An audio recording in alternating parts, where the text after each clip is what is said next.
Christopher Marlowe was the bad boy of Elizabethan literature. He pushed the limits of literary form. He challenged the religious status quo. He challenged social norms, legal norms of behavior. In a word, Marlowe pushed limits. There is no record of Christopher Marlowe's birth date, but there are records of his baptism on February 26, 1564, in Canterbury, England. Marlowe was the son of a shoemaker. He attended the King's School and then won a scholarship to Cambridge University. Cambridge University hesitated to grant Christopher Marlowe his master's degree in 1587 because they suspected that he may have converted to Catholicism. But the Crown, or namely the Privy Council, intervened on Marlowe's behalf to give him the degree. So this has led scholars to speculate that Marlowe must have been an agent for the Crown. After his education at Cambridge, Marlowe went to London to produce literature for the public stage. This is the beginning of the professionalization of writing and the concept of a person living as a writer. Marlowe managed to figure out what his audiences wanted: violent, sensationalistic fiction, and he provided that. Marlowe's first play, Dido, Queen of Carthage, was performed in London in the late 1580s. Marlowe was just before Shakespeare in terms of achieving popularity and fame in the Elizabethan theater. Marlowe's second play, Tamburlaine, was performed in the London stage around 1587, and it's one of the first plays to use blank verse in an effective theatrical way. Blank verse is unrhymed iambic pentameter, and so it's a big deal to try to develop that.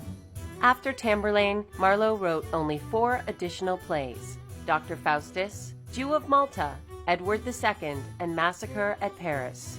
Christopher Marlowe had a wonderful influence on Shakespeare. Marlowe's plays often resulted in a similar play by Shakespeare, which dealt with very similar themes, as if Shakespeare were one-upping Marlowe, which is the way Elizabethan theater often worked. Marlowe wrote 4 plays that are famous today. Shakespeare wrote 38. But those 4 plays that Marlowe wrote provided Shakespeare with the plot material for 4 of his most popular plays. So that Jew of Malta becomes Merchant of Venice, Dr. Faustus becomes Macbeth, Edward II becomes Richard II, and Tamburlaine becomes the Henriette. Marlowe's most famous play was the tragical history of Dr. Faustus.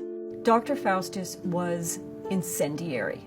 During a period of time when you had Puritans outside of the theater rallying against it as Devil's Cauldron, Marlowe puts on a play where the title character summons the devil on stage. This is a period of time when people are new to the theater, and if you can imagine having a title character draw a whole bunch of circles and pentagrams on stage and mumble in Latin, and poof, a devil appears, you have a sense of just how frightening that play might have been. Christopher Marlowe never married and died when he was only 29 years old on May 30th, 1593.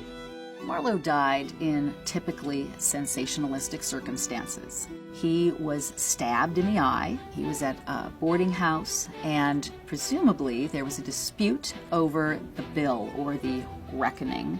This is thought by many people to be simply a cover. A few days prior, he had been accused of treason and heresy. The timing of this death is extremely suspect. Despite the fact that Marlowe was only writing plays in London for 6 years, he is one of the top 10 English playwrights of all time.